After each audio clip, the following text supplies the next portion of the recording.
up? What up? Shout out to everybody tuned in. You rocking with your host, Deshaun Jones, aka Son of a Jones. You watching the Envy Online podcast, and I'm with. His very opinionated partner, CEO of MB Azar Johnson. Yeah. So we back with a new episode. If you're tuned in already, then you know we cover a wide range of topics from hip hop, sports, political, fashion, just a wide range of the culture. We talked before, so we know we got to get into some very important stuff before we touch the sports, the hip hop, and everything else, man. Facts. So we're gonna start off. If you're tuned into politics, which I know people don't like to talk about, but I think it's a very important discussion. So SCOTUS had the decision to pretty much gut affirmative action. So I'm pretty much lay the foundation to this segment while we talk about the affirmative action case, what it means, and give our opinions on it. Yeah. So for the people who may not know how this got started, the case started back in 2014. So the information that I have pulled up says the Student for Fair Housing Admissions filed a lawsuit on the behalf of a group of anonymous Asian students who were rejected from Harvard and other Ivy League schools. From there, I guess that stayed in the court system for a while. I remember seeing something or hearing something about it maybe 2 years ago. I kind of didn't pay attention because I didn't understand at that time, 2 or 3 years ago, the ramifications of what was happening. But fast forward to today, a couple weeks ago, they passed a decision that pretty much went in their favor. And it pretty much, as everybody knows, pretty much guts a lot of civil rights work that our ancestors fought for. There's a lot to go with this conversation on a lot of different levels. So we'll start slowly. What are your opinions on what happened on the base level, and how do you think we got here? I think it's bad. I think we're in trouble. Okay. I think that affirmative action, because I'll hear some people say, "Well, we didn't need affirmative action." Well, I don't think you understand the ramifications. Because see, a lot of people that are saying that weren't born in the era of before civil rights. Like my grandparents were part of that era. They was there before the civil rights. So for them, seeing affirmative action is a plus, a bonus, an opportunity.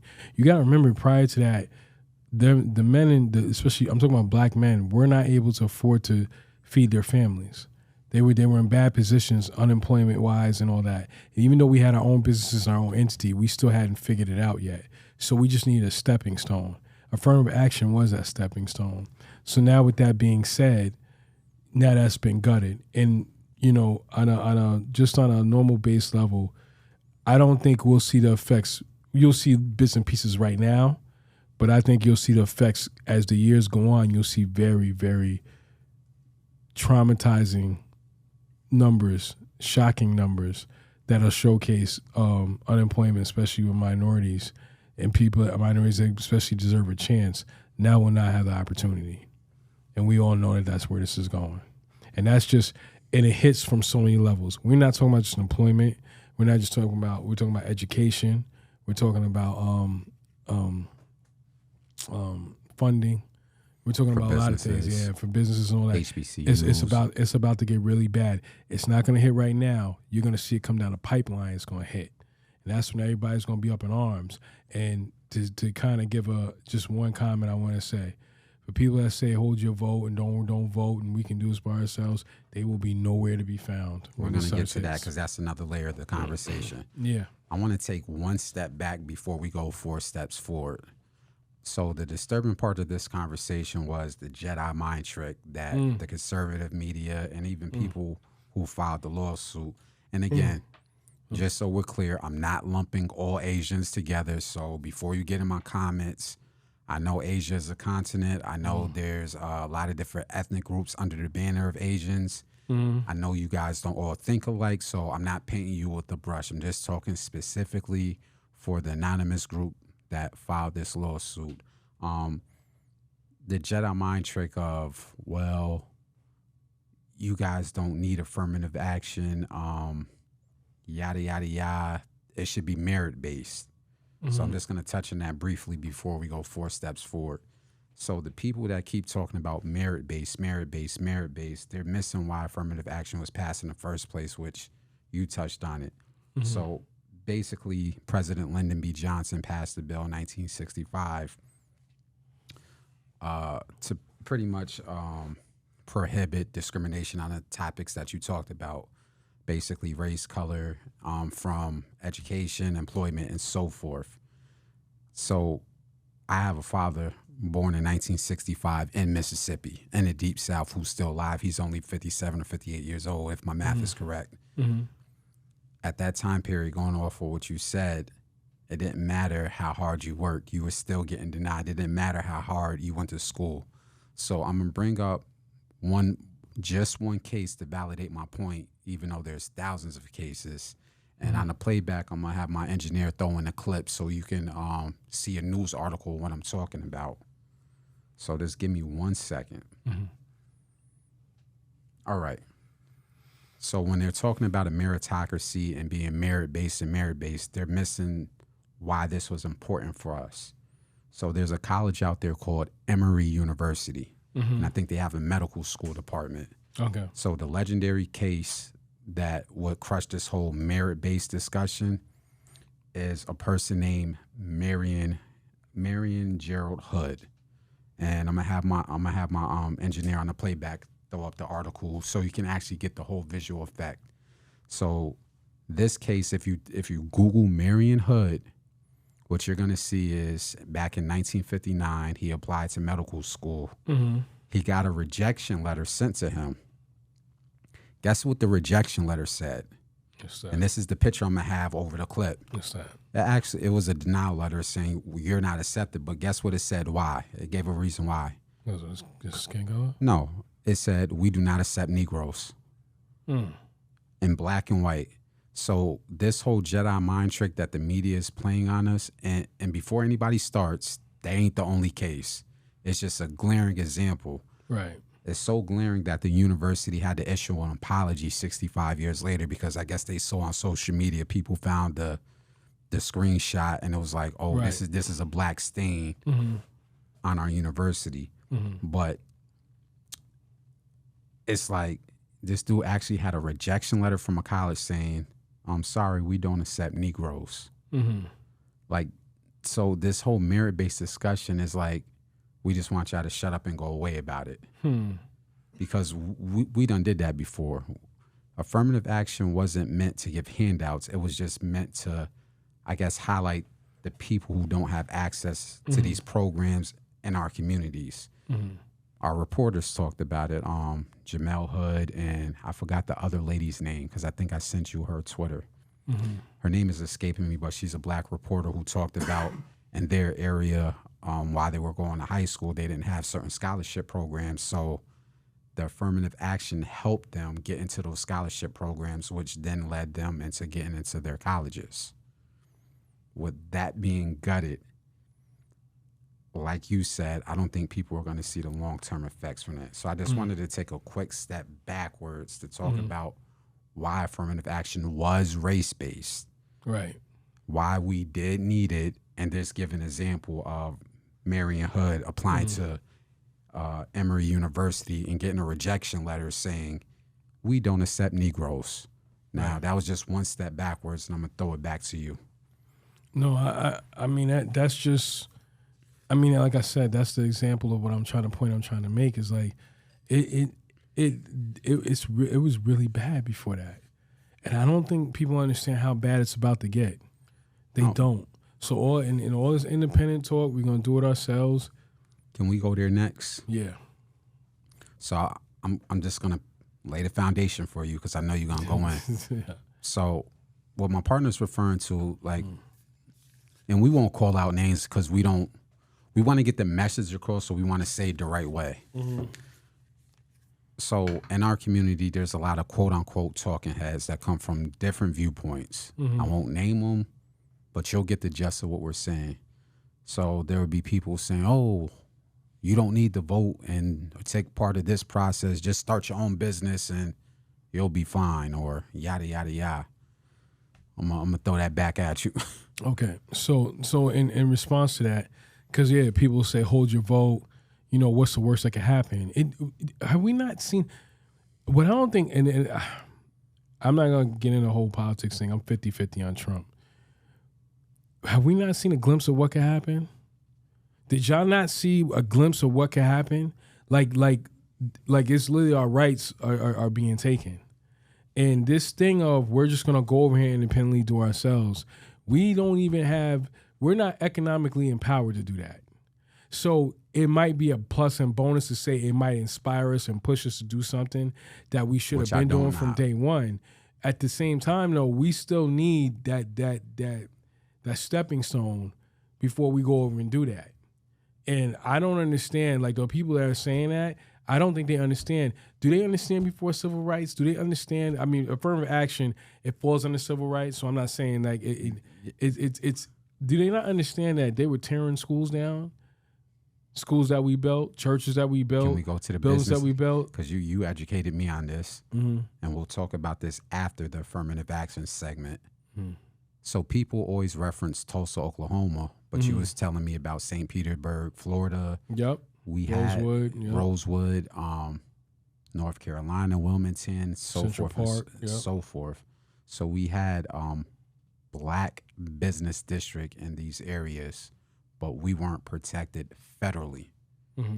We weren't protected by the federal government, so they were able to build an intersection in this business district and tear down all your businesses or schools.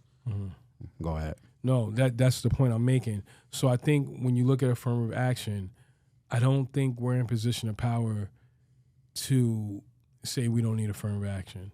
Anybody that's telling you saying we don't need affirmative action, they're just in a comfortable space. And it's okay to say from that angle.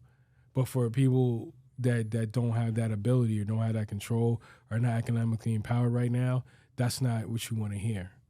And, you know, I mean, there's nothing wrong with being in another company with a company that doesn't look like you, but being a partner. We all know you'll get oversighted, you'll get overlooked if, you know what I'm saying, if there's no affirmative action. And we're starting to see it now. I think in Chicago there was multiple principals that got fired. That's not to mention, yeah, Disney, I think they fired a few people in upper management that was up in upper level. So I think when you look at it, it's starting to take effect. But this is just the beginning. Because I'm pretty sure come down the pipeline it's going to happen. You know what I'm saying? It's kind of like the equivalent of if you're a sports guy, like the NFL. You see how like no matter what we do, like it just don't matter. Like you're going to be an assistant. This is what you're going to be. You ain't going to be nothing else. That's kind of the equivalent of what we about to walk into if they don't fix affirmative action. And I think the hurtful thing is what nobody talks about is that people drop the ball because you were talking about this. And people dropped the ball. Well, you said the RGB was told, like, yo, you need to step down, like, because you're getting sick and this isn't going to be a good look. So Obama tried to get, her to step down so you bring somebody in. So it would solidify and protect us on the back end. Right? So she didn't decide not to do it. And now she's in her grave resting while we're going to suffer on the back end because of the decision that was made. And I don't mean that in a disrespectful way. I'm just saying that's just going to affect us. She ain't going to have to deal with the repercussions of that decision.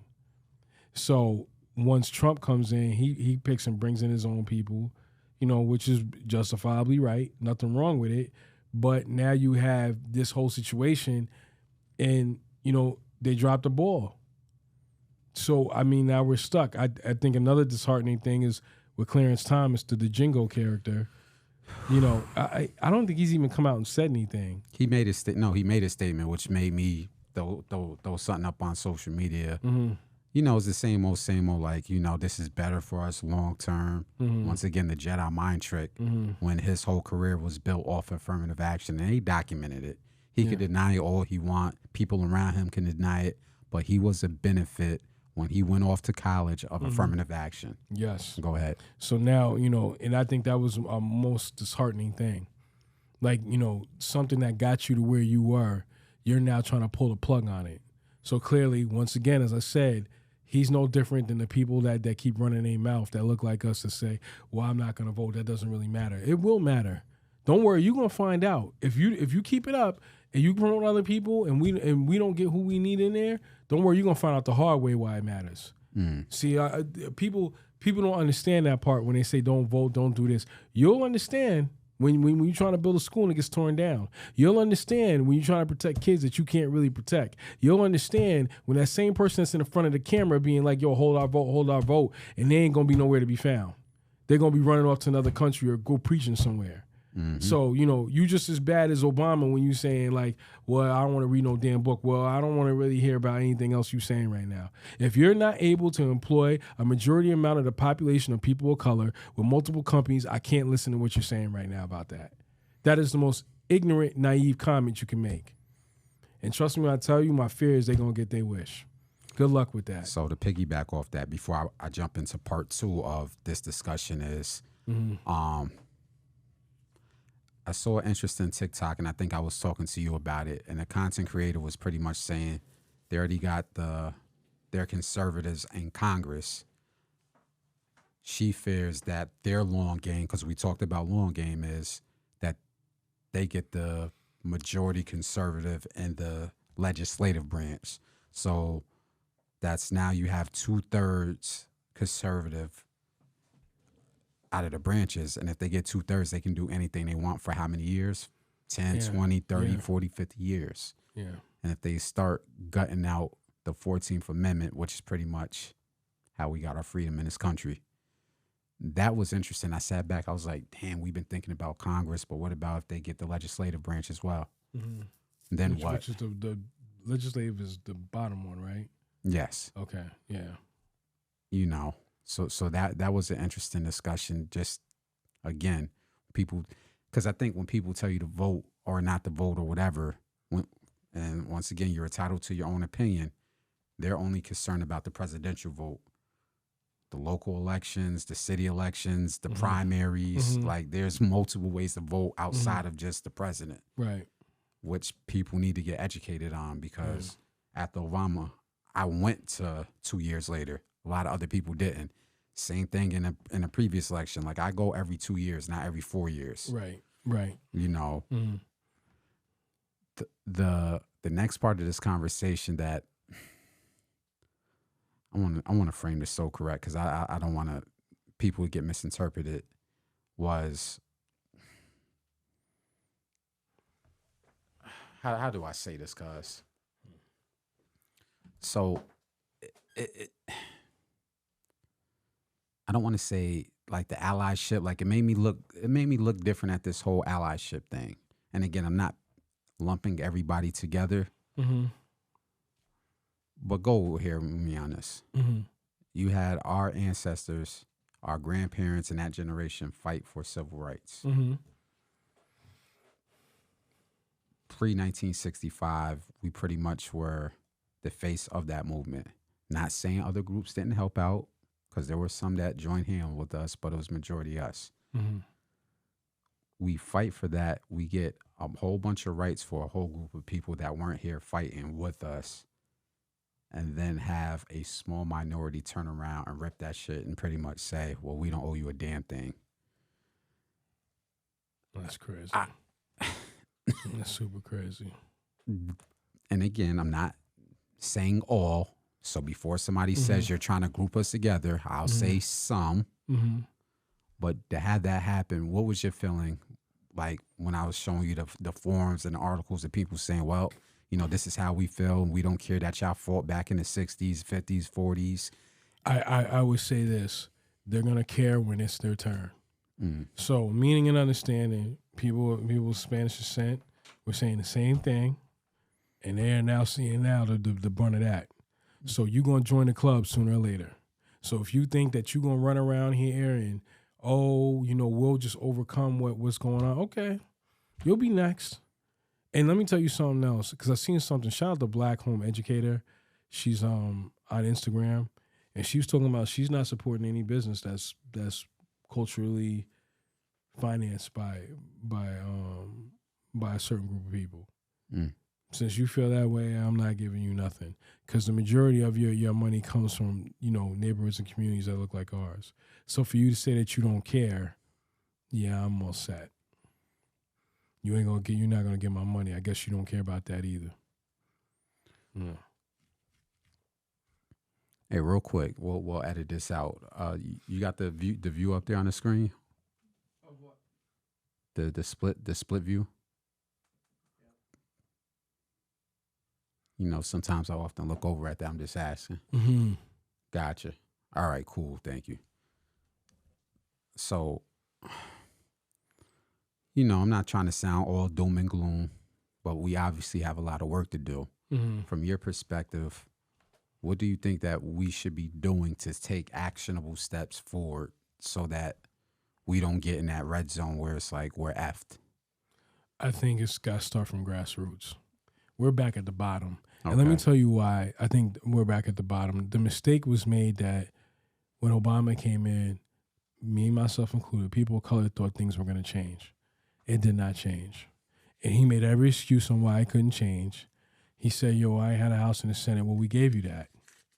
We gave you that and you still didn't change anything.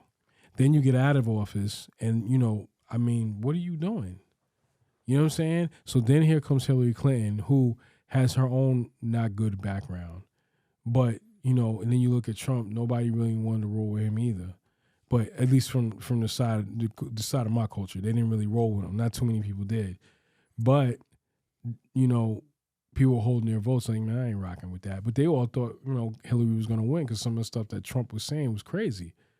He surprisingly won. Mm. So I think where we need to, and the reason why I'm bringing all this up is just to go back to say, when Trump came in, I think we went to sleep. One, I think the arrogance of people of color and culture thought it didn't really matter whether he got in there or not because they thought the same old. He's a Republican. He's not going to do nothing different than any other Republicans do. But at the same time, he's doing worse. And I don't mean worse in a bad way for people that don't look like us. He's doing it worse for people that look like us. Mm. He sparked and ignited something. So what I'm saying is, and that the Democrats gave him the ball to do. So, where I'm saying is that we got to start from the grassroots because up top, they don't care. So the only way to show them that we have power other than economically, we have to start from the grassroots. So it's like you said, the legislation, the House, the Senate, you got to start in there. If you don't, we're in trouble. We're in trouble. I don't think people get it. I really don't. And I think we went to sleep somewhere thinking that's okay. And let me be honest, when Biden came in after Trump, things started going back to normal. So everybody got a little comfortable again. Oh, it's going to be okay. The election's coming up in a year or two. Not a year or two. Yeah. It's 2023. Okay. It's coming up now. So understanding, they're trying to make sure Trump don't get it. But, DeSantis, the only thing that's going to get DeSantis in trouble that he kind of was trying to deport a lot of people of Spanish or Mexican descent. So you in trouble. Like that hurts your vote. I hear you, but nobody can be worse than that Trump fool. So let me Trump? I said nobody can be worse than him. Who, DeSantis, right? Yeah. Yeah. So let's not fall asleep and say it's never going to happen because we did that then. And he got large donations. Yeah. And my point is what I'm making is that, they're trying to get Trump to not go. That's why they keep bringing up all these charges. You better hope that's who you get in there.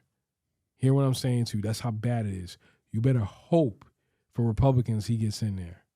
Yeah, because it's the others on the bad. car, because I think I talked to you about this. So there was one guy on the car, and I don't want to mispronounce his name, but he's of Indian descent. And he was talking about if he got the nomination that he would propose a bill to up the voting age from 18 to 25. And he tried to code it nicely. Oh, well, if you can pass the same test us immigrants passed, then you can vote at 18, but I'm upping it to 25 because we don't think. Basically, he was saying it in a nice way, but a conservative way. Like, we don't think y'all know what y'all voting for. Y'all just trying to be woke. Who do you think that's going to affect? Us. Yeah. I'm not a good test taker, so if I failed the test, then what? Yeah. Yep. Yeah. But that's just piggybacking off your point. Before we exit this part of the conversation, there was another part that I said, it'll come back to me soon.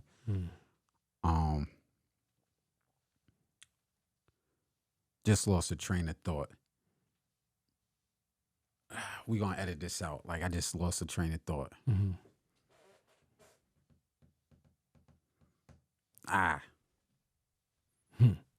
Have a brain fog, Tyler. It happens. It happens. Vivek Ramaswamy. That's what you're talking about. Yes, thank you. Vivek Ramaswamy. Yes.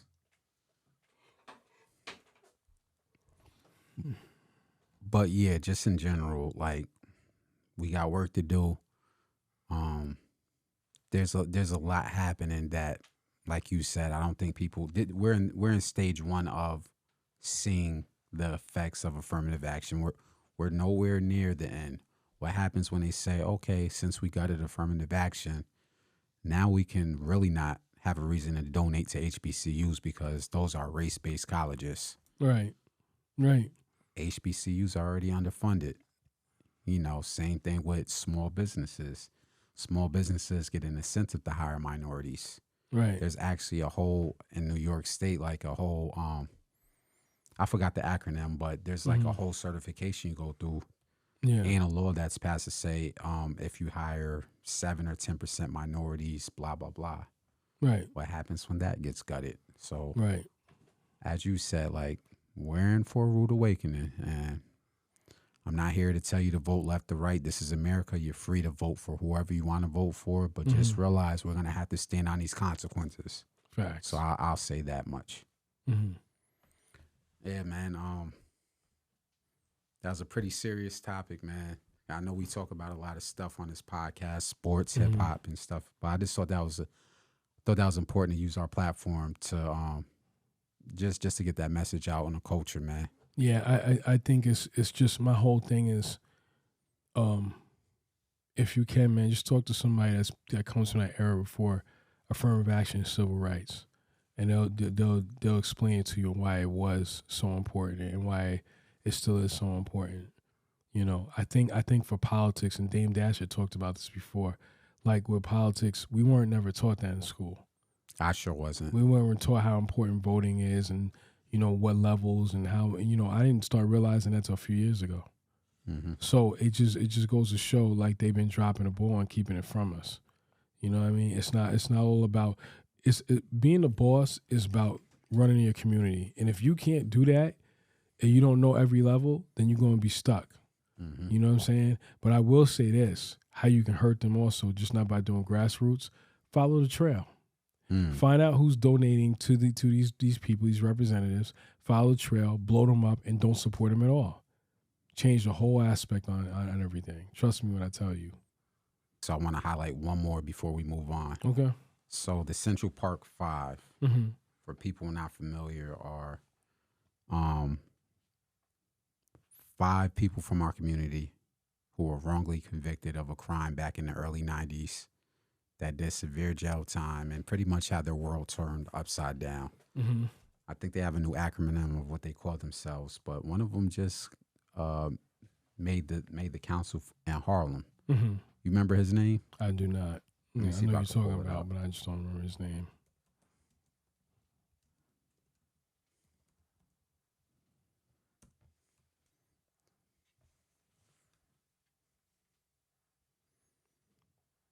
I want to say Dr. Yusef Salam. Mm-hmm. I think he won in his district, so that's good to see that people from our community who were affected by certain policies. Mm-hmm. And then remember when Trump went after them with the advertisement? Yeah. Because he took out an ad. He took out an ad in the paper. Yeah. So to see like 30 years later, like this come full circle, and to see him getting into politics, that's a good sight to see. I just wanted to add my 2 cents. I guess that's where my brain fog came from. Let me add my 2 cents on the individuals that tell us to withhold our vote. Again, please, this is America. I'm not gonna talk down or say I disagree with you. You're entitled to your own opinion.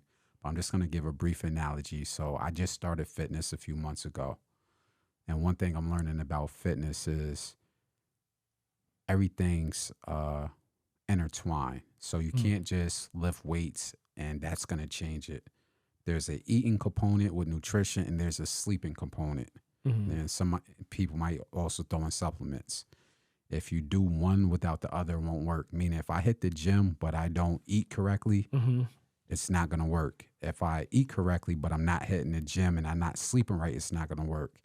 If I'm sleeping all day and half-ass in the gym, then that's going to be affected. So I think it's the same thing when people telling us, certain people are telling us to withhold our vote. Mm-hmm. If I take certain schools of thought that tells us, hey, man, y'all just start your own business to stick it to the man. Well, if we start our own business but don't have federal protections, what happens when we have a pandemic and all the businesses shut down? Because didn't that just happen? Yeah, it did. It did. What, then there's another school of thought. And again, I'm not throwing shots at nobody. I respect everybody's viewpoint in our community. For all the various groups that say, hey, if it gets too bad, we'll pack our families and exit. We'll go to Canada. We'll go to South America. We'll go to the continent of Africa. I respect that. But what happens if they pass a law to limit passports? Screwed. Yeah. We're right back at the legislation process. Right. So I just want people to understand in our communities, I don't disagree with you. I'm not demeaning your school of thought. Respect to everybody. But just realize that for us to be successful, it's all intertwined. So, yeah, we're going to need some people to start businesses to help employ our communities. I respect the teachers out there. I respect the people that's saying, hey, we're traveling. We're seeing if there's business opportunities and living opportunities elsewhere. But if we don't do the grassroots, like you said, it's all not going to work. Right. That's just my personal opinion. Mm-hmm. Shout out to this is where I wanted to go. Now it's all coming back to me. God damn. See, we're going to edit some of this, but I had a big brain lapse. So going back to how we initially started this conversation, and then we're going to switch the segment because we did like 30 minutes on this. Okay. I think the most heartbreaking thing about this, the reason that they went after affirmative action, because they felt that it was hurting their chances to get into these Ivy League schools, which we didn't touch on this. We'll spend about 10 minutes, is that most of these schools, their admissions, 30 to 40% are legacy admissions, meaning you bypassed the major reason you got harmed and went for the low-hanging fruit. Affirmative action isn't the reason that your son, your daughter didn't get into Stanford. Right. Like they showed the Harvard statistics. They said 35 to 40% of Harvard admissions were legacy students. And for those of you who don't know, it just means either your parent went to school or was a donor, so forth and so forth. Yeah. And some people might say, what's wrong with social capital? There's nothing wrong with it. Right. But we know from a historical stance how that can be misused. Right. So here's another article. See, I'm gonna throw Tyler a lot of homework. Here's another clip we're gonna add into this segment. So I'm in my 30s. There was a famous show in the 90s that I watched, Full House. Does anybody remember Full House? Yeah, I remember that. So there's an article, and I'm gonna give it to my engineer. And we're gonna place over it. There was a big case like 2001, right around the pandemic. The actress that played the mother on Full House. Yes. And I forget her name. I'll type it up and bring it up. Her, along with other parents, were getting indicted because of legacy omission. Right. Like, it went down a deep rabbit hole. So I remember. You'll think about just parents paying for stuff. I'm just going to describe briefly, and my engineer is going to throw in, when we release this, he'll throw in a news article and clippings and so forth, so you get the full viewpoint. They were getting indicted because of, hey, we're sending our children to these private high schools. We're paying for somebody else to take their SAT. Or we're making up fake courses to give them extra college credits, or making up fake like it went down that rabbit hole. Right. That's how dangerous when you think of legacy admissions is. And again, like I said, when you read the news clipping article to it, like it went down a very, very deep rabbit hole. So when that came out, like 2 or 3 years ago, when that came out and you read it, you like, damn. So this is what these people are doing for their kids to get them into Stanford and Harvard and Yale and all that. It ain't just they know somebody. They're literally starting off in middle school and high school of making fake courses up or having somebody sit in and take their standardized tests. Right. Or making up fake AP courses, and I'll say allegedly so we don't get sued. Like, you can't compete at that level. And that information is all out there, but you bypass legacy admissions to F with affirmative action.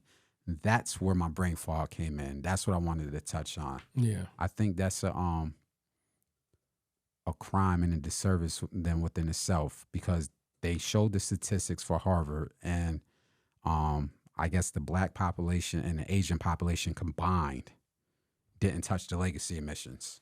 Wow. That's crazy. That's super crazy. I'll say that again slowly. The Asian acceptance students and the African American acceptance students combined didn't touch the legacy admissions. I just don't get it, man. I really don't. I don't. And like I said, there's no, I mean, this has clearly been under attack, and they wouldn't have won without, Democrats who we voted for didn't drop the ball. They dropped the ball. Every one of them, from RGB to Obama to everybody, they all dropped the ball.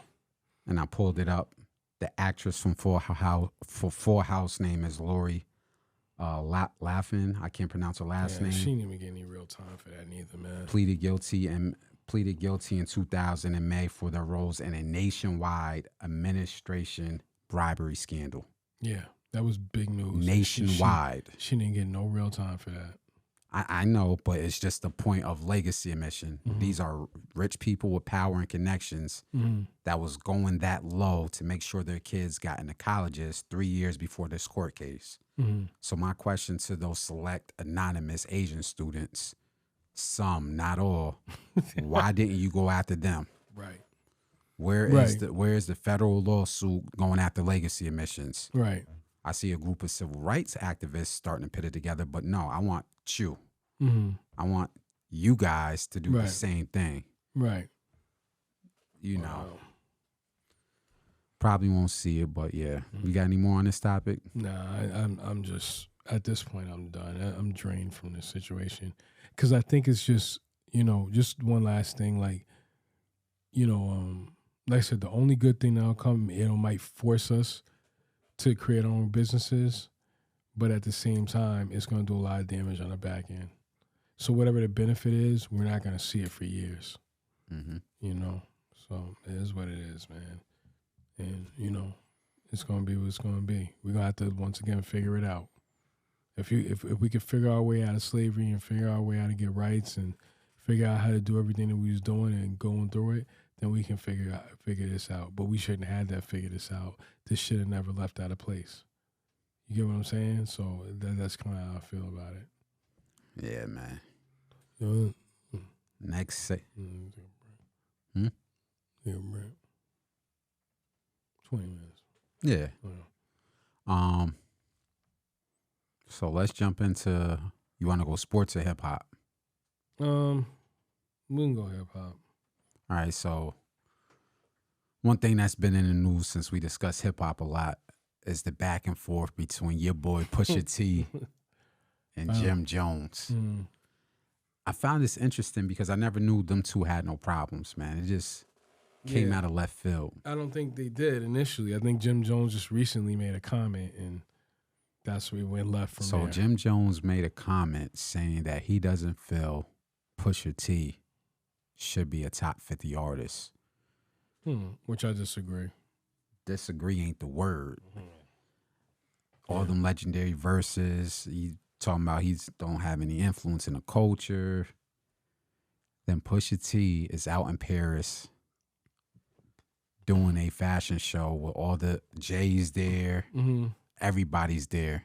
And he previews the song that him and his brother are walking out to. And they're tearing Jim Jones. Like, it was like, that was like a warning shot, but it was a death blow. Yeah. It was like, if you want to play with me, all right, come on. Yeah. They will lyrically tear him apart. Do you think this is healthy for hip hop? Do you think it should? Where do you think this should go, man? If it stays on record, yeah, it's definitely healthy. It has to stay on Yeah, record because yeah. these brothers are well within their 40s, and Yeah, I'm not saying 40-year-olds don't get down, No, yeah, I but know, we I don't know. need to see two men at like 45 years old taking it off of wax. Yeah. No. I think it's good for hip hop. I think it's good. I think Jim is entitled to his opinion, even though I don't agree with it. I think he's entitled to his opinion. Maybe that's how he feels.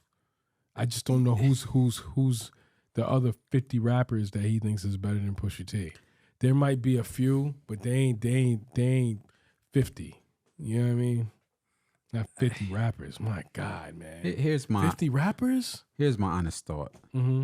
Jim Jones is a great marketer. Mm-hmm. Great marketer. He did the thing back early 2000s where he went at Jay-Z for a certain reason. Mm-hmm.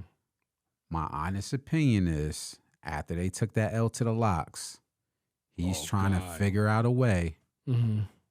to like get his get back. You Right. know you can't get it versus the Locks because they spanked y'all. Oh my God. Went upside him and down the other. So he's like, well, maybe if I go at Pusha T and show I could battle with Pusha T, this will, I don't want to say relevance, but this will give us like our spot, like our Right. recognition. Right. I don't knock it. I don't know. My thing has always been put out the music. What did you think about the one that Jim Jones let out, where he's like in the street with the microphone? It was I'm not mad at it. You swung back. You swung back. It was a good swing. Right. But for what I know, from what it looked like, that warning shot that Pusha T let out, Mm-hmm. you got to come harder than that. Yeah, he'll mop the floor with you. He has the producers behind him that he can get on. He got Jay, Pharrell, his brother. I'm not saying Jim can't battle, Right. but just realize this isn't 2006. Right. Also, I don't know if he still has those certain Dipset artists behind him, like the Hell Rels and the JR Riders.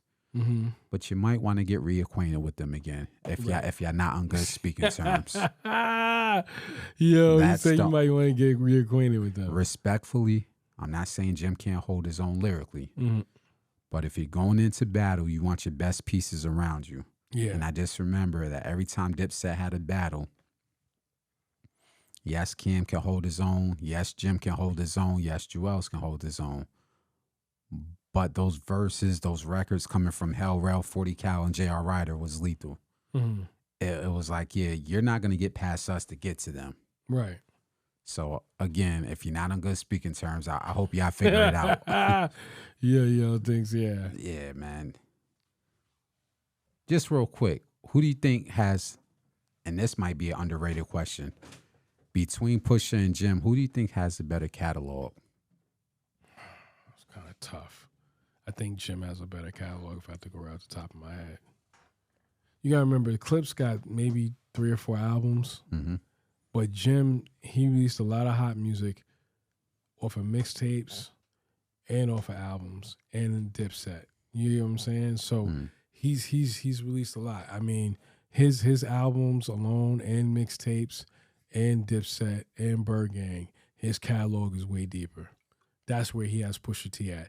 But if they just got in the ring and just started rhyming and doing whatever, Jim, I think, will lose right out the gate. Mm-hmm. I mean, he would light Jim up. Pusha T would.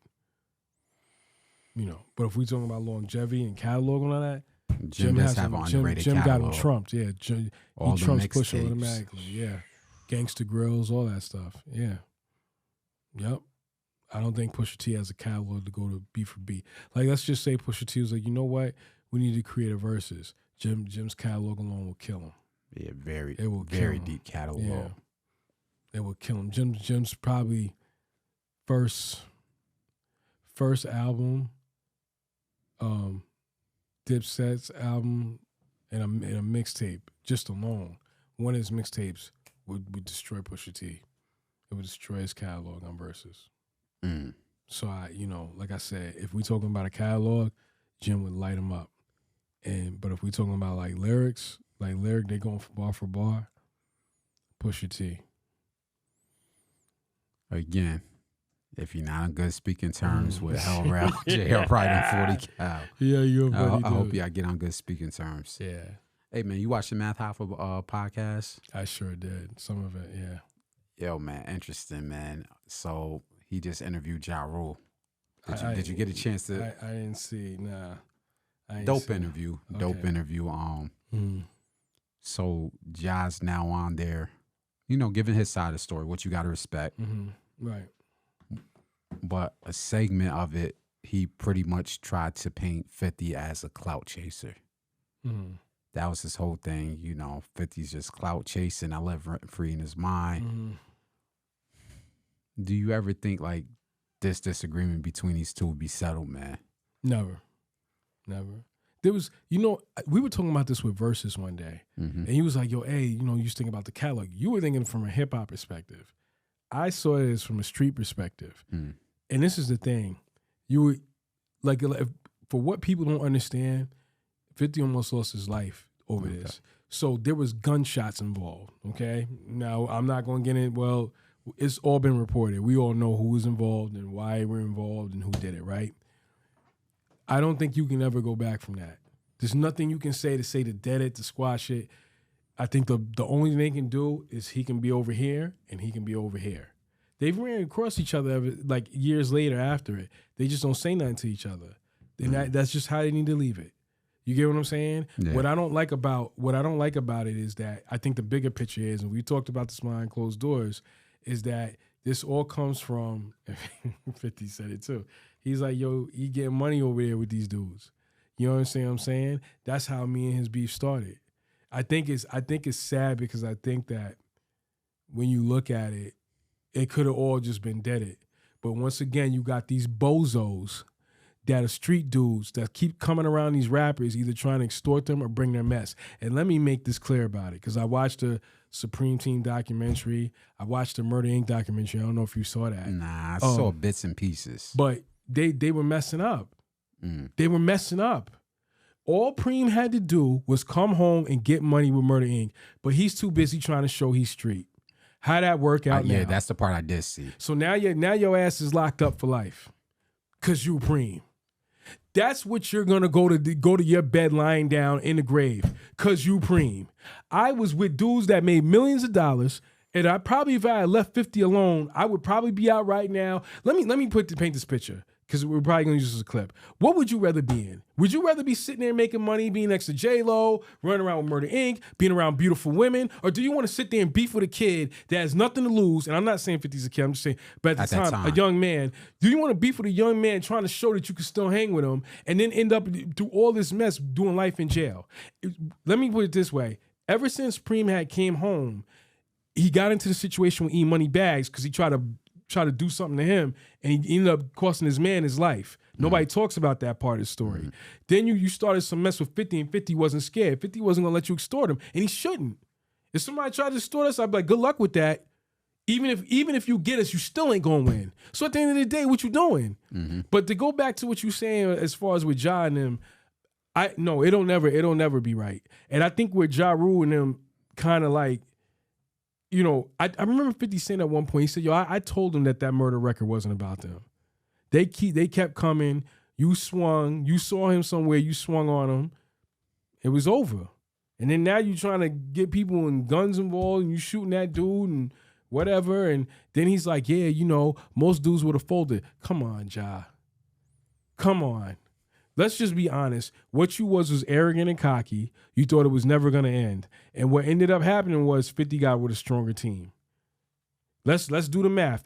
Because nobody was touching 50. Jay didn't even want to touch 50. He admitted that in the interview. Yeah. He said, I didn't want to. I came in the studio and I told him, yo, a tidal wave is coming. We got to ride this shit out. Yeah, like we not going to get involved with the whole 50 Cent thing. He didn't want nowhere near it. Puff didn't want nowhere near it because, once again, Preem was running around with all those cats, right?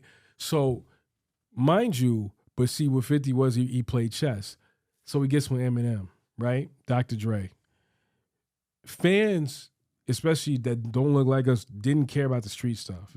But let's be honest. When Murder Inc. was going through all this, 50's over here with Eminem. He's with Dr. Dre. Busta Rhymes got involved in it too at one point.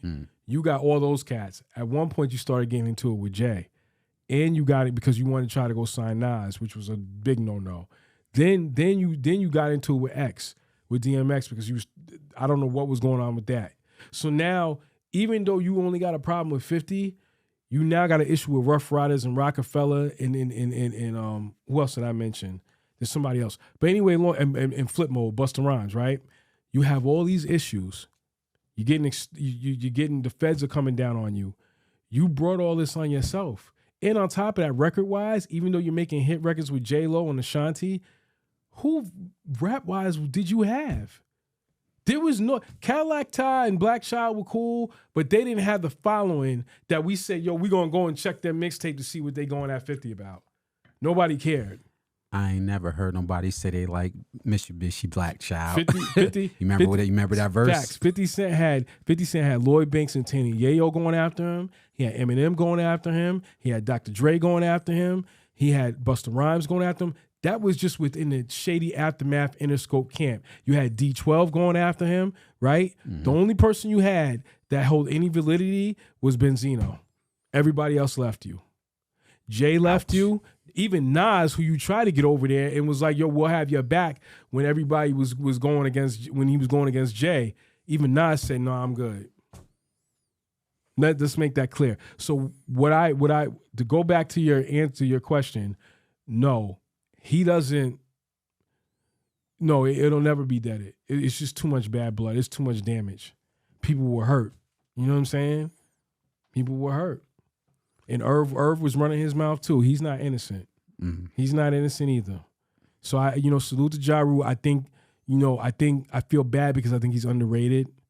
But I think that also some of this was brought on himself because of who you were affiliating yourself with. You got to remember, Preem don't rhyme.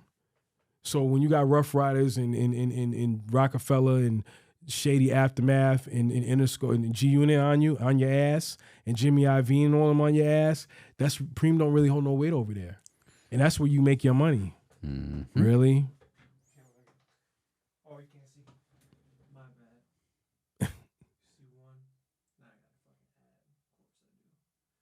He bought all those tickets to the concert. Right. Oh, yeah. Yeah. Yeah, that's what I'm saying. So it just 50 has, he did what he did. Talking about he deliberately told me what he was going to do to people. No, he didn't, Ja Rule. He basically, bottom line is, remember what when Heineken and them used to be on Math Hoffa's podcast? Yep. They said they were around, and he said, yo, I remember 50 trying to be okay with everybody, and they was like, yo, get out of here. We ain't really rocking with you because they were so arrogant. Mm-hmm. And then he said, you know what, F them.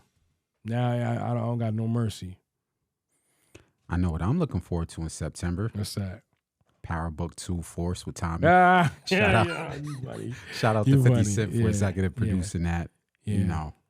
This is the long game in chess. Yep. Like it's not just the battle, the records, the streets. It's like he's winning in the executive side too 20 years later. Because in 2023, we're now saying we want to watch his shows. Yeah. Do you have anything that you want to hear from Ja Rule? No. If he has music, like I said, I like Ja Rule's music. I did too. Vinny Vici, all the albums was dope. But even the clap back and all that, it was all good. It was all good records. But at this point, like I said, I think they got so arrogant, they thought they couldn't be touched. Mm-hmm. And they got to a point where you were trying to play tough guy. It's like what Fat Cat told 50. He's like, yeah, they messed that up. Making millions of dollars, you out here messing around some street mess. It's just the ignorance is stupid. Even Prince even said in that Supreme, he said he told Preem, leave that shit alone. Leave it alone. It's not worth it. I'm sitting here doing life in jail. You out there with women and running around on tours with them and all this, and you gonna be concerned with this kid and a kid that you just really trying to son and extort. So he don't want to be bothered. So now you gonna go act up because he don't want to tolerate you. Millions of dollars spending on a Fed case because you didn't want to, because you was running around. Let this be a lesson. Anybody that's around you that's putting you in a situation like that, get away from them. They have none of your best interests at like all these NBA kids we about to talk about in our sports segment. Did we ever talk about that? We briefly, last but it's been a couple podcast? weeks. Yeah. We'll No. touch a little bit on it. Okay. Not too much because Yeah. we got to talk about the free agency. But yeah, man. Yeah, I just wanted to bring that up, man. It's something in the news cycle. Yeah, I think it's just sad. I think it's sad. I think they messed up a lot of things. And to be honest with you, to go to what you always say, it's kind of sad because I think Irv doesn't never get the credit. Irv never gets the credit for his A lot of executive production, his musical brain. Yep. Yeah, he's one hell of a ill producer. I ain't gonna curse, but he's an illmatic dude. But if you had not got into that situation with 50 and everything would have been cool, just imagine a Murray and G-Unit collection, because it would have been all Queens. Mm-hmm. And I mean, over a dude that's doing life in jail right now. You roll for that. Wonder how Couldn't that's be gonna me. work. Yeah, man. Let's travel over to our sports lane. Mm. Want to talk NBA or WNBA? We'll go WNBA first. So over the weekend, we were fortunate enough to cover the Connecticut Sun versus the Washington Mystics. That was just 2 days ago. Yes. Great game, went back and forth throughout the quarters, multiple lead changes, and the Connecticut Sun pulled it out. What did you see in that game? I saw Alyssa Thomas, who does not get the recognition that she deserves, holding it down as always. Let me go into this too, because I think it's not just a game, but just what we've seen so far this season. So going into it, Connecticut Sun this year, I don't think they were heavily picked to be what they were. Everybody was looking at the New York Liberty and that super team they were building. Connecticut had lost a few core pieces to their championship team. I mean, the head coach left. Courtney Williams left, if I'm saying her name right. Yes. Jonquel Jones. Jonquel Jones went to New York to build a super team. So it was kind of like, what are they going to do? You got a new coach in Stephanie White, who, even though she's a very talented coach, a very smart coach, experienced coach, she hadn't had the success, so the success wasn't proven. But I think now it gave time for what the organization saw, how they let those people walk out the door. So you got Alyssa Thomas, Brianna Jones, and DeWanna Bonner. Mm-hmm. And it is showing, I mean, the Connecticut was so good. Up until Brianna Jones got injured, Connecticut was so good they gave Vegas the first loss. Yes. Right? We saw that. They also gave the Liberty fits. Mm-hmm. We saw that. Like the Liberty were having issues and problems. So my whole point of talking about this is that Connecticut has surpassed expectations. And the only people that are not surprised is those young ladies in the locker room. Definitely. So also shout out to Dejanay Carrington. Yes. Because she's stepped up. Now with Brianna out, she's getting more playing time and she's doing what we all know she can do. If you followed her in college, we all know how illmatic she is. So to say that, to go along with that, I think Connecticut right now, because I think they're in second place. They're in third, unless they updated the standings. They're in third? You said Connecticut? Yeah. So it's Vegas, it's New York Liberty, and then not in their overall. conference. In their conference, yes, they're in second. second place, Behind right behind New the York. Liberty. Yep. I think they're half a game out behind the Liberty. But with them beating Washington, which Washington's another team that's good, they're just beat up. But they're still doing what they're doing, and they're also slept on team. Connecticut they're the only ones that's going to give Vegas or New York a fit. Because I think everybody's looking at it as, yo, it's going to be Vegas and New York this year. But I don't think so. I think it depends on, see, with Connecticut, when they play teams like New York and Vegas, it's not the first half. It's that second half. It's that second half. And it seems like even with Brianna Jones, they were running out of gas. I didn't see it that way. You didn't see it like that? I didn't. It wasn't into the injury. I thought they had a very well-rounded team. Mm-hmm. I wanted to see Coach Stephanie White use her bench a little bit more. That's what, yeah. I think I will phrase it that way. Yes, but I felt what I saw with when they played Vegas was they had multiple bigs. So if you're throwing Aja Wilson, I can have Brianna Jones front you, but then on the perimeter, on the other side, who do I have? I got Aja Thomas, who's 6'3". She's a 4, but she also the point guard, the distributor. Then I also got DeWanna Bonner. So they had multiple fronts to handle that. Then they had guard play. Right. With Brianna Jones going down, now you have to adjust defensively. You now have Right. to rotate pieces and play a different offensive game. So Mhm. I felt they actually had a well-rounded team. I didn't see them getting too gassed. As you said, the first half, certain players are playing too many minutes. Yeah. But going into the second half, now I'm interested to see how they're going to carry the second half of the season out with Breonna Jones. Let me say this is what I did witness. Whenever it didn't matter if Bonner had an off night, then that means Breonna Jones and Alyssa Thomas was going to be beasting. If Alyssa Thomas had off night, that means Breonna Jones and DeWanna Bonner was going to be beasting, and they would be and Bonner would shut somebody down. Meaning, in other words, it didn't matter if they was offensively scoring; they was going to figure it out another way, Defensively, yes. right? They was going to contribute some other way. So I think come down this stretch of the second half of the season, they're going to have to figure that out. That is going to have to be because I think they're good until they get to they play New York or Vegas. Mhm. That's when it's going to be a problem. Otherwise than that, I think Connecticut is right where they're supposed to be. The one thing I think with Coach White, she had made a comment. She had said, I don't know why teams are so surprised. I think you do know why you're surprised. First of all, and it's not a shot at her. They just lost their head coach that got them to the finals. Yes. And you lost Courtney, and you lost John Quell Jones. That is a big loss. think it's just the confidence. Maybe you looking around like I don't know why people are so surprised, but no. A lot of people are surprised, and maybe it's something you saw, but I didn't see this. I saw Connecticut being competitive, but definitely making the playoffs and getting and being there, but not this. I saw it, and shouts out to Coach White because I think she's showing her coaching ability with the right talent. She is. And everything. Like I'm not throwing shots about Indiana, but I don't. What she had in Indiana as composed with Connecticut, it's totally two different. Us being able to watch the Liberty, whether we're at the game or at home, her rotations are impeccable. Her X's and O's, man, she's a hell of a coach. Yeah, I like the guard. the Sun. You said the Liberty. My Okay, apologies. okay, Yeah, no. what she has with the Connecticut Sun, Okay. what she's doing X and O wise, what she's doing with her rotations is impeccable. Yeah.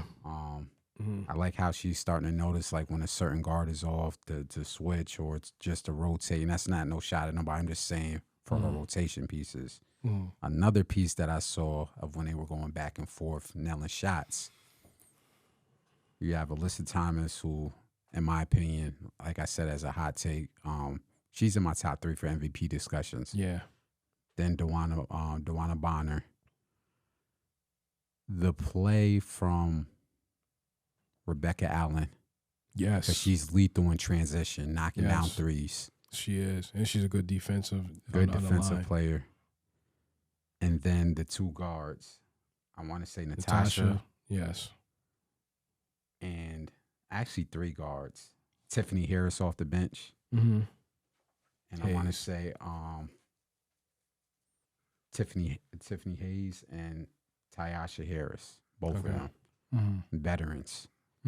And what you get, it's like, okay, if this person's off, all right, y'all 2 come off the bench or vice versa. It's just, like I said, I pray for a speedy recovery for Breonna. I know she's not going to play this season, but they got a hell of a team, man. Yeah. They got a hell of a team. Yeah. They're going to be on New York. They're going to be on the Liberty Hills for the whole second half. Yeah. If the Liberty Facts. lose one game, then Right back at the top. Yeah. yeah. And the only reason, let me be honest, and I'm not trying to be funny. The only reason the Liberty are up top is because when Breonna Jones went down, Connecticut was losing. They Yeah. lost because they had to adjust without being with Jones. Because even Coach White admitted it. She's like, "Yo, we had to." What did she say? We had to. She's like, "We're moving the ball up tempo and we're spreading everything," as opposed they weren't doing that with Jones. They were moving the ball, but they weren't spreading as much as they are now. So I think the only reason why the Liberty are up top, because remember when Connecticut lost those games against Vegas and the Liberty, they was like, oh, Connecticut's in trouble because Breonna Jones. It was just going to take time to adjust. Yeah. That's just what it is, So I salute to the Connecticut Sun. I think they'll be there in the end. I think they're capable of pulling. I don't want to use the word upset, but let me just say this. They'll shock people from outside looking in if they get past a Connecticut or Vegas. I mean, a Liberty or Vegas team, but they'll definitely be there at the end. Definitely. Can I throw out a side note too? Go ahead. Side audible. So what is a little disturbing to me, and we always talk about the WNBA, how players should support them and all that. It's really a little disturbing how some of the WNBA players are starting to come out and say certain things. Now maybe I'm misinterpreting it, but they, I think, some said maybe some of the NBA players should be donating money. I don't agree with that. I think maybe you need to go look at the owners that own the team. And I think you might want to start looking at the numbers. But the NBA players do not have to donate their money. Because I'm pretty sure if the shoe was under the foot, you wouldn't be doing it. So I think that, and I'm saying all this because I'm seeing certain remarks. I'm not gonna go into the whole This is recent? list. Yeah, there's remarks from players that's kind of like going against the grain. And they just seem to have something to say. They get like snipey, and you be looking like, yo, what you doing? You know what I'm saying? Like, I don't know the whole, like, I saw where somebody made a suggestion like maybe they should lower the rim halfway, not halfway, but like what's the height for the rim? 10 feet. They went to 9.5, and they said maybe you see the girls start dunking, they want to see that. Somebody made a suggestion like that. Started snapping off. I ain't gonna say who it was. I'll tell you off air. Somebody made a comment. Then somebody else made a comment and said you should be donating. Let me just go in. I don't agree with the lowering of the rims. I think it's a moot point for multiple reasons. I don't like that discussion of lowering the rims because the game, there's so much more to the game than a dunk. You know what I'm saying? 2 points is 2 points, but there are younger athletes who are coming up through the ranks who can dunk. These same people are saying this. Were you watching Stanford? Stanford had a phenomenal player who's going to med school, Fran Beliebe, who was dunking up a storm.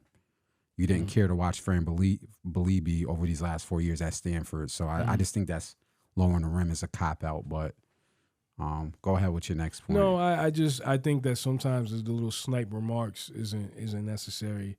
I think that, the WNBA is supported and, the best way the game is elevating. It's going to take time. They're just now expanding 2 teams. They're initially supposed to do it next year.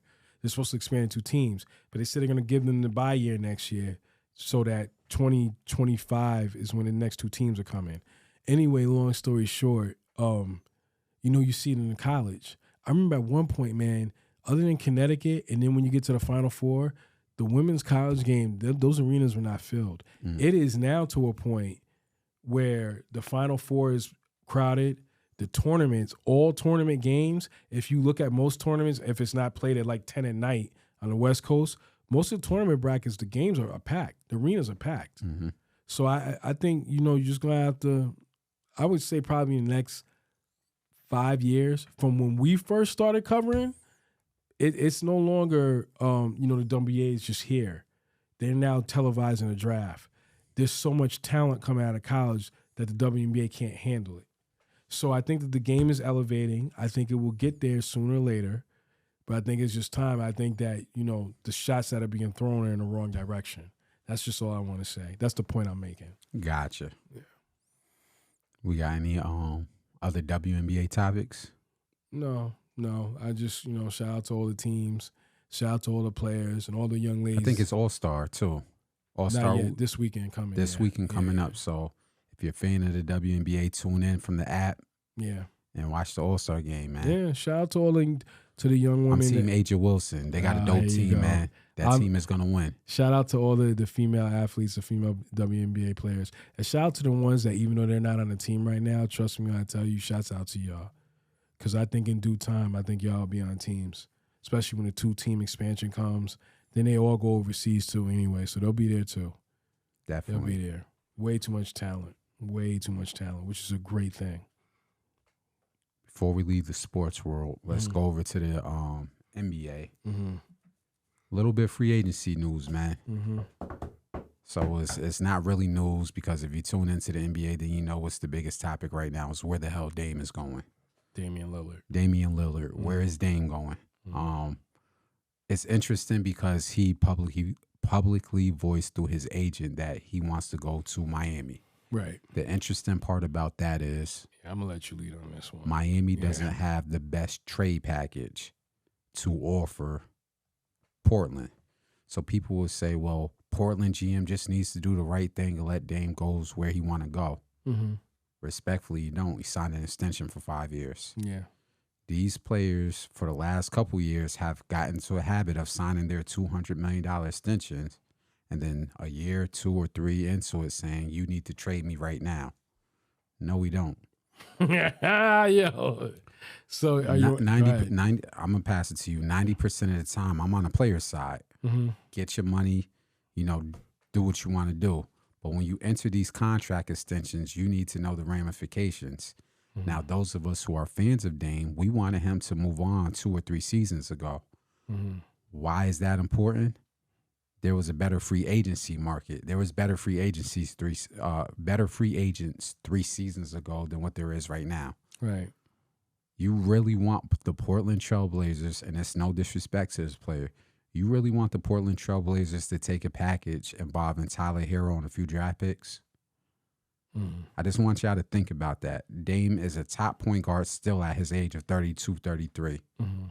You want the Portland GM to say, we're about to throw away our franchise player on a rebuild, and we're going to get Tyler Hero and some second-round draft picks.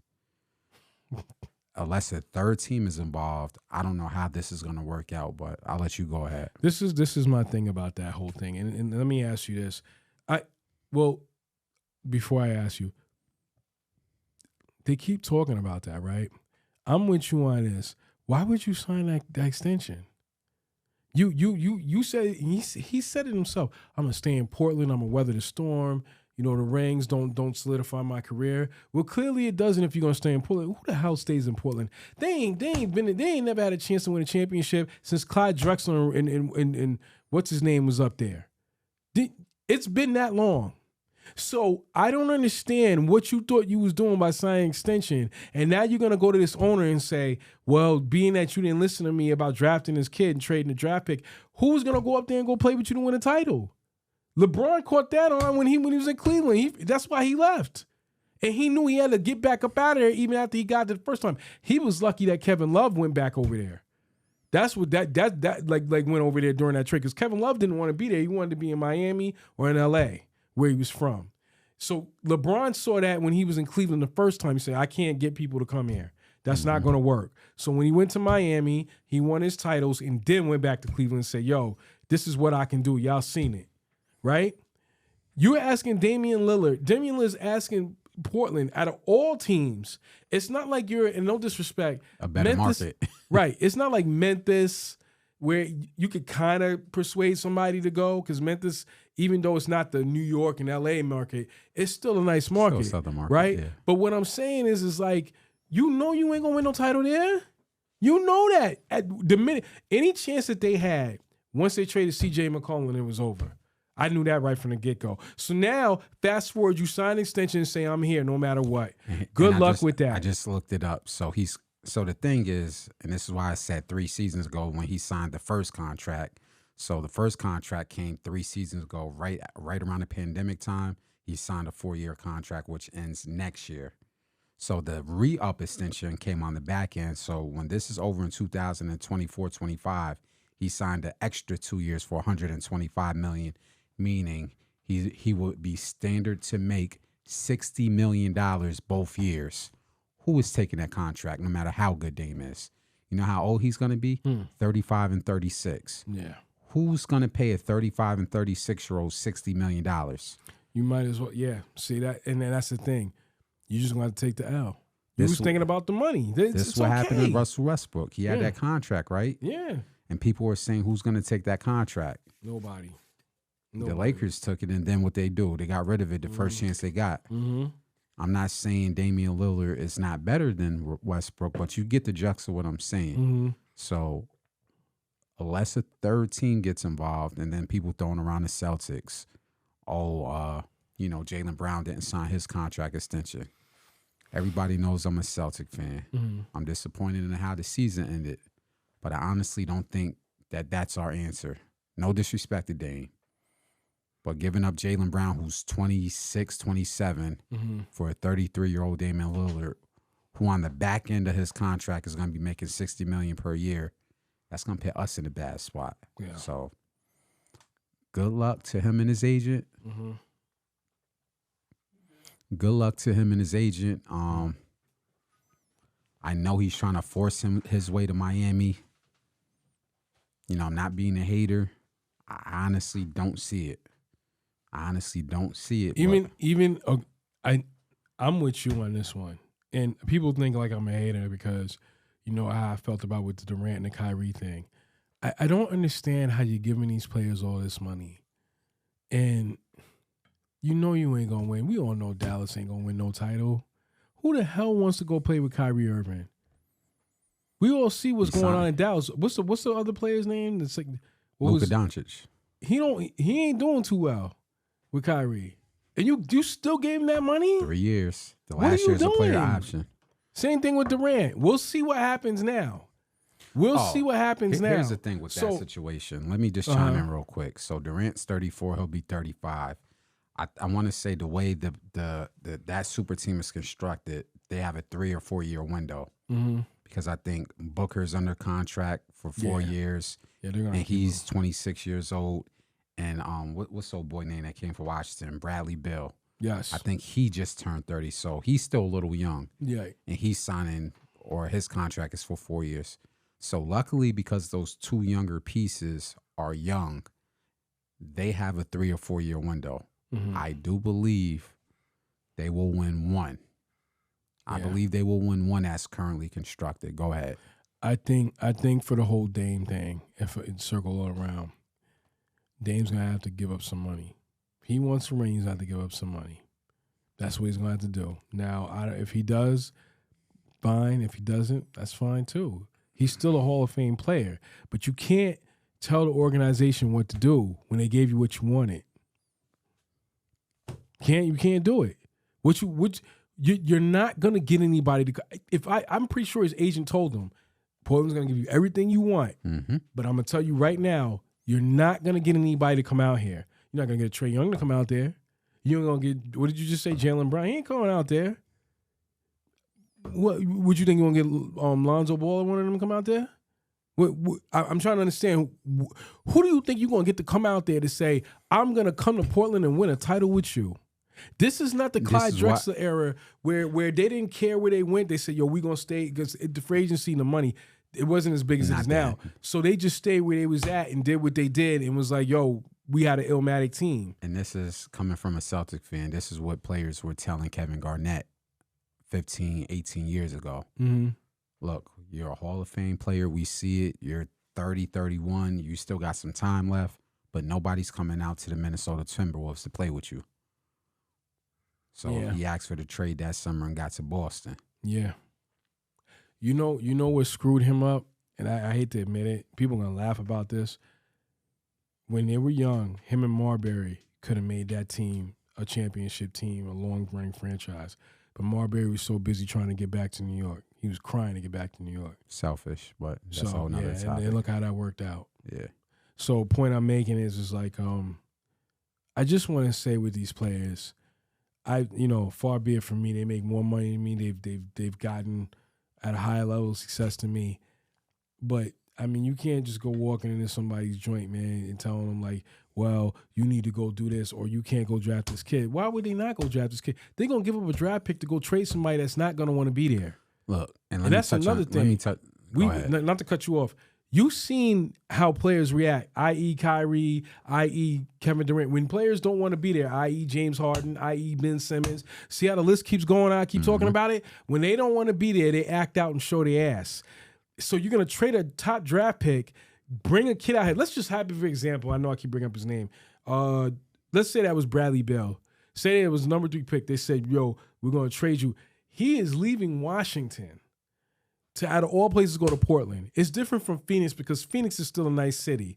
And on top of that, you got Kevin Durant and Devin Booker. So it ain't that bad.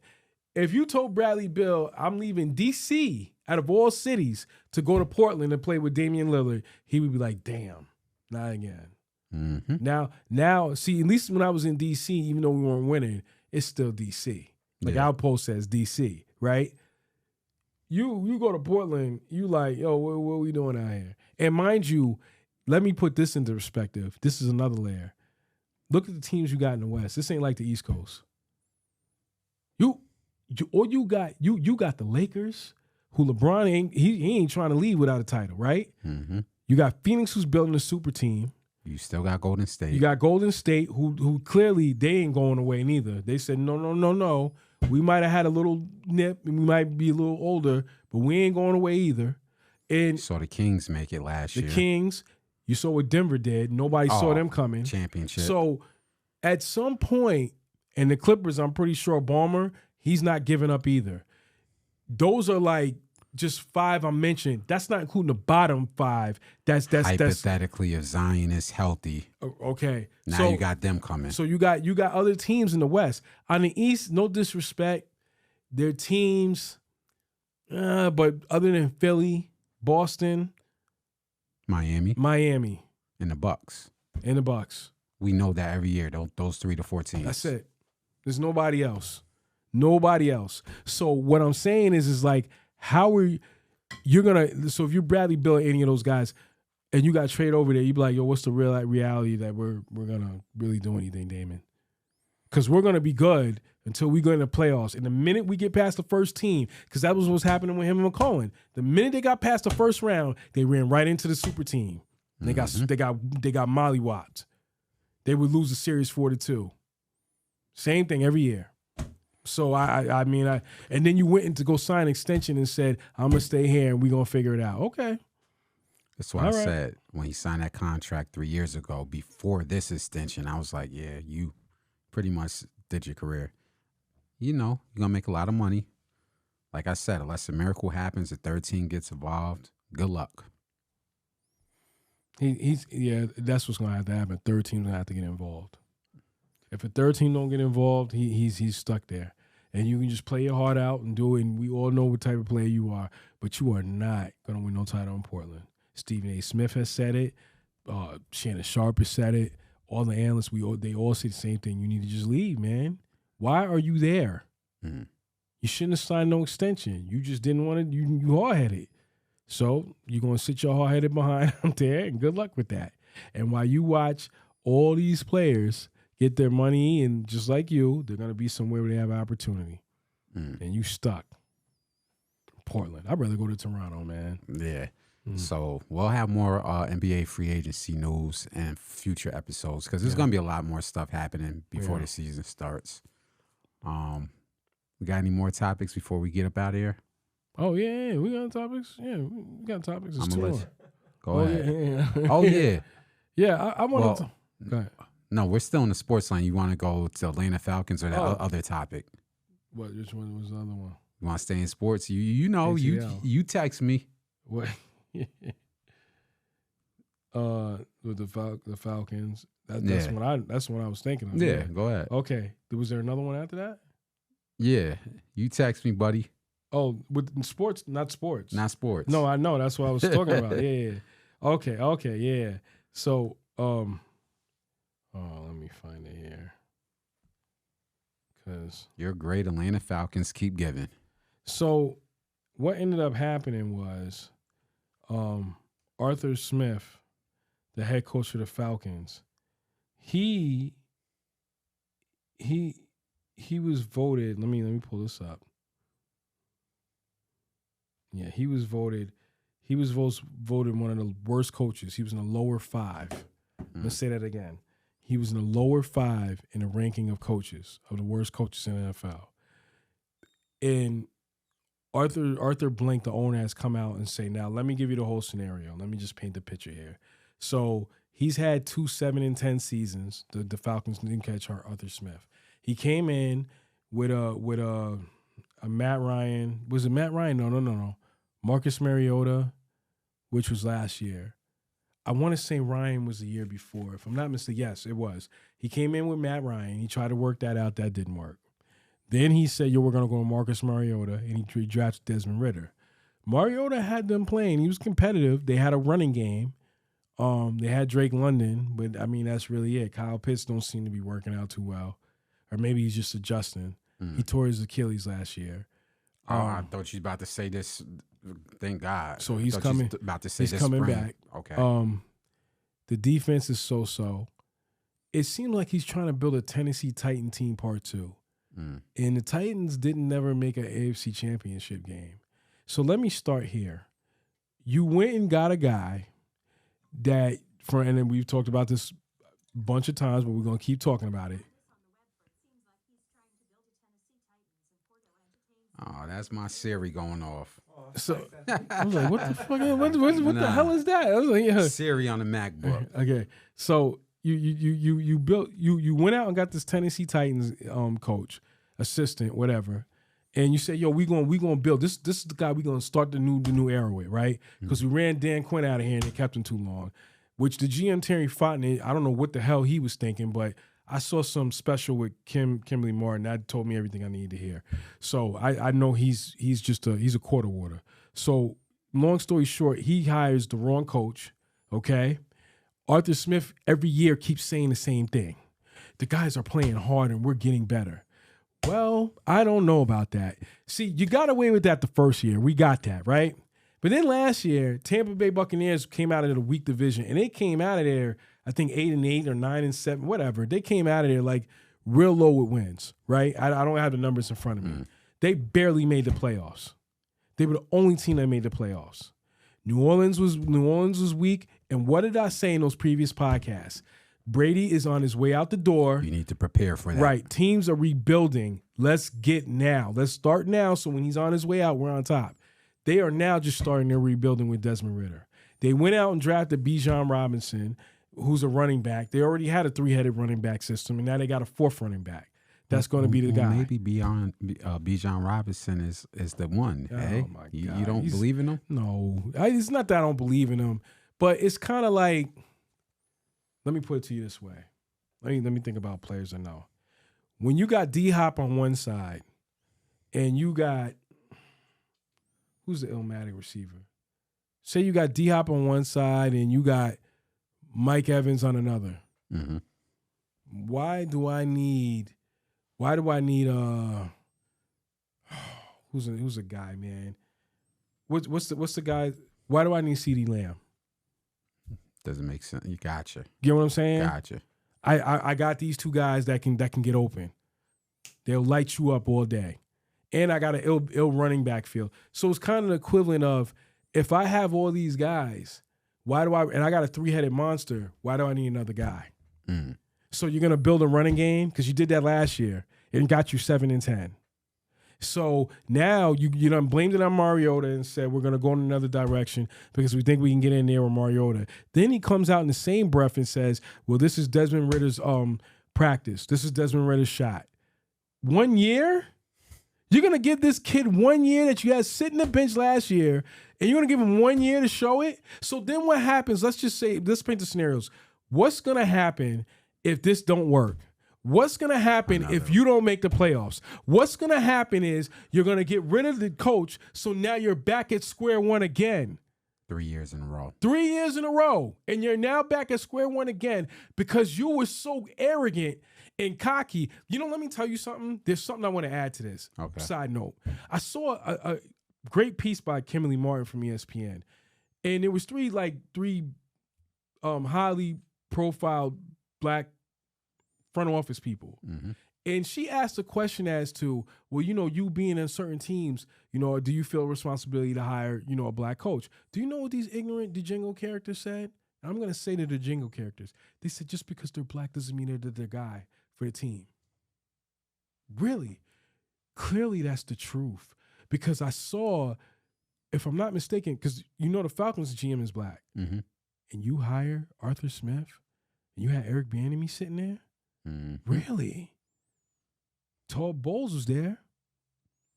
Didn't want to hire him, right? But he made the playoffs last year. You didn't. Eric Bieniemy won a Super Bowl. You didn't. Because Arthur Smith was going to bring that to you, right? The guy that's never even been to an AFC championship game. I'm going to say that again. A guy that has never in all his play calling has been to AFC Championship game. And all it seems like he keeps doing is bringing Tennessee Titan guys over there and saying, yo, we're going to get better and play hard. I don't want to hear play hard, man. I don't want to hear that. Yeah, You've been singing this tune for years. You want to see some playoff wins. And now, and you know what, man? It just made me, the reason why he was voted as one of the worst coaches is because he is a bad coach. Him and that GM. And I hate to say it because he's a brother, but I mean, it is what it is, man. You suck. I don't know what you was thinking. Look at the moves he made this year. What moves did you make? You ain't gonna make no moves to go against the Tampa Bay. They don't even got Brady. They got Baker Mayfield, and they basically like, yo, ain't nobody in this division that can see us. That's how cocky they are. Carolina's rebuilding. They also made a boo-boo-foo, but we ain't gonna focus on them right now. The point I'm making is that at the end of the day, Arthur Smith is singing a tune. I hope I'm wrong. Let me say that again so it doesn't sound like I'm crazy. I hope I'm wrong. But I've seen this picture before. I heard last year, Mariota's the man. We got a running game. We got guys that are playing hard, and we're not going to accept anything less than winning, right? And you still didn't make it, and you went 7-10, and now you're starting with a second-year kid that you're going to put out there and say, this is your chance. And what if that doesn't work? I swear we could be GMs. Because you know what I would say if I was matter of fact, if we was owners. Let me say that. Let me speak as an instance. If we were owners of an NFL team, and Terry Fontenot said that to me and says, you know, we're going to do it this year. And with all I just painted to you, the first thing I would say to you was like, when we walk out the room, I'd be like, yo, tomorrow I'm going to have a meeting with just Fontenot. And I promise you, I'm going to tell him if this don't work, I'm going to fire you. If you're even out of the playoff hunt, you should never come to another Falcons game, period. That's what you're putting on the line.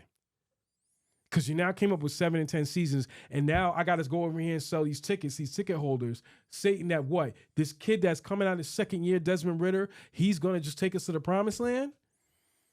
You're baiting your, let me say this again. And you're in the Mecca. You are baiting your job on Desmond Ridder's tryout for year 2 for him being a full-time starter. May God Jesus be with you. And not only that, it kind of gave me jitters about what they didn't know what they was doing. You got Bijan Robinson, and yes, he was the best player on the board. You need to get better on defense. I would have traded that pick. You just need to get better on defense, man. You need to get better on defense. You already had a 3-headed running back. You need another guy to get the ball to, or get a better defensive line. Just something. Build on what you have. This is now Arthur Smith's third quarterback. I'm going to say that again. He's been there 3 years. It's his third quarterback. And he keeps making excuses. Matt Ryan wasn't the answer. No, you just didn't get a line. Then you come back around with what's his name? With Marcus Mariota, and Mariota's not making mistakes. Well, who the hell did he have to throw to? He just kept running the ball. This was the whole game, the whole season. Run. Run. And then when it came time for us to pass, the teams would drop back and pick us off. Well, I mean, they all knew where Mariota was going because Drake London was really the only guy they had. Russell Gage, Stephen Ridley got suspended for gambling. Russell Gage, I don't know, he had mental problems or whatever. I don't know. Whatever was going on. I forgot what was happening with him. But the point I'm making is he ain't there no more. So go ahead, ask me. I'm ready to answer you. Because I done asked last season when we did our preview, and I done asked wait till we do a previous year. A previous podcast. Let's say they go 7-10 again. What needs to happen? Because Atlanta, metropolitan city, huge black population, it's a good market. But if your ticket sales start to drop and you don't hit the playoffs again, what needs to happen to that team? They're gonna have to blow it up again. Either that, there's two things you either want to do. So say I'm a general manager. Say Arthur Blank comes in and says, I'm going to stick with you. We're going to figure this out. What do we need to do? Because Arthur Smith's got to go. That's one. Mm-hmm. 2, now we just got to ride out with Desmond Ridder. So we have to sit and figure out what Ridder is good at. Is he good at throwing the ball, methodically getting down the field? What is he good at? Is the running game a compliment to make him better? We have Drake London. Do we need to trade Kyle picks? Do we need to start trading draft picks? Because maybe we need to build a defense around him until we're ready. Till he's ready, maybe we need to build a good running game and a good defense around him. But at this point, you can't go blowing up the team again. Because we've heard this story one too many times. You can't keep selling that, man. You can't. And that's I why mean, at said- some point you can't. I look at with the Cowboys, which I don't really like talking about them anyway, but we'll have that conversation for another day. The Cowboys are always in it. Teams that have created success, even, we all know, look at Seattle. There's some reason with Pete Carroll and them up there, they always seem to be in the hunt. Maybe they're not in the Super Bowl years no more, but at least they're in the hunt, right? Pittsburgh, in the hunt. Oh, the Steelers. Baltimore, in the hunt. New England, in the hunt. Miami, in the hunt. You see where I'm going with this? Kansas City, in the hunt. And they lost all their good receivers, most of them, right? Exception of Kelsey. In the hunt. So I'm trying to understand Green Bay when they had Aaron in the hunt every year. I'm trying to understand San Francisco in the hunt. You see where I keep going with this? Years in the hunt. Ever since that Super Bowl, with the exception of the year after when we made the playoffs, we ain't been in the hunt. So Dan Quinn got fired he got fired. He missed the playoffs 2 years straight, and then Arthur Smith came in here. So that's 4 years of non-playoffs. It is now year 5. I don't want to hear they play hard. They were playing hard when Matt Ryan was there. They was playing hard when Raheem Morris was the coach, and you didn't want to give him an opportunity. And they were playing hard when Marcus Mariota was at the helm. So don't care. We want to see playing hard and how do we get over the hump. I mean, let me give you this. God bless you, Atlanta Falcons. In the fans. conference alone, and I'm going to end it with this. Derek Carr, Baker Mayfield, and what's that kid's name they just drafted? In Carolina. They drafted him. Oh, my God, I forgot his name. Anyway, number 1 draft pick. High-profile pick. Got him. I think it was it the Alabama kid or Ohio State? One of them, I think the Alabama kid went to Texans. But do you see where I'm going with this? Yeah. They're all in the hunt. I mean, that's now, was I right or not? You called What it did I last say? year. I said, I said this 2 seasons ago. They need to work on it because Brady's on his way out the door. Just work on who you got as a young kid so that when Brady's out the door, we are ready to go. And now they are right where Carolina's at, and New Orleans is at, and Tampa Bay's at. They're all starting over. Good luck with that. That's all I can say. So that concludes our sad NFL segment for you Atlanta Yeah, Falcons you're funny fans, dude. man. And we'll because it's getting close to the NFL season, so Yeah. we'll start to do a preview Yeah, we will. up and coming podcast. Mm-hmm. So we're out the sports lane. What's the last topic you want to talk I about? want to talk about Keke Palmer. Keke Palmer. What did she do, eh? She went out on her birthday with reports. It was her birthday. She went out to an Usher concert in a lace dress with her ass out, her cheeks out. And, she was being serenaded by Usher, and she was with her friends, and her man, her child's father, I don't know if they're married or not. I don't. They're not married. Okay. I guess he came out on social media and made it clear he was not happy about it. And he basically let it be known that he has standards and, you a mother. You shouldn't be out there like that. I don't think it's because she's a mother she shouldn't be out there like that. I personally, there's so many layers to this, but let me start here because sometimes I go all over the place. I think that was what was disturbing about it was, or not disturbing, but I saw where he was coming from. You are putting your man in an uncomfortable position. You don't want him out there grinding on no chick, doing whatever, right? How would you feel if you saw him grinding on a girl in a dress that you was wearing like that? So you going out to a concert and wearing something like that, that is the most disrespectful thing you can do. And let me make it abundantly clear. What's bothering me even more is how women are like, yeah, you just wear what you want to wear. Okay, dummy. You keep telling them that. I know for me personally, I can't speak for every man. I'd have played cool. I probably would have started having fun at that point. If you feel that comfortable in public eye, because we're not, it's already, if that happened to one of us, that's just the neighborhood. So maybe everybody in this city would know and be laughing at us, and it would be difficult for us to deal with it. He's on a world stage. The whole world saw that. So I think what was disturbing to me about that situation was, or bothersome, better choice of words, was that it just seemed like, how could you feel any type of way about it? You should just sit down and just shut up and just, be happy that she ain't go home with him, or how can you tell her what to wear? I've said a lot, so I want to hear your opinion. It's a, I don't know. Like, I've been consumed with other stuff. So Yeah. Keke Palmer situation. It's multiple ways to look at it. Mm-hmm. I don't know. Hey, I honestly don't. My first thing I looked at, I wouldn't have been on social media. Yeah, facts. I wouldn't have said nothing. Now, I am married out of the two of us here. Like I said, man, Yeah, I have a family too. Yeah, I no, know. I'm trying. Like, I'm stuck because I'm trying to, like, not make a big deal, but at the same time articulate. Do I see his viewpoint? I don't. Can I cut you off real quick? Go ahead. When he says you're a mother, I don't think that's the reason why, but I think he's just using that as the go front to say what he's gonna say. I'm with you. I wouldn't have put it on social media, but I'd have been looking at it like, that's what you doing? I wouldn't have said a word. I'd have played super cool. Just one day you might not see me come back in the door. One day you might see me outside with somebody, and you might see something you really don't want to see. I want you to think about that moment you had. Let me drop a jewel. It's never worth 5 minutes of fame. Not saying she's out there looking for fame, not saying she's any bad type of person. I don't think she understood the repercussions of what she did mentally. I don't.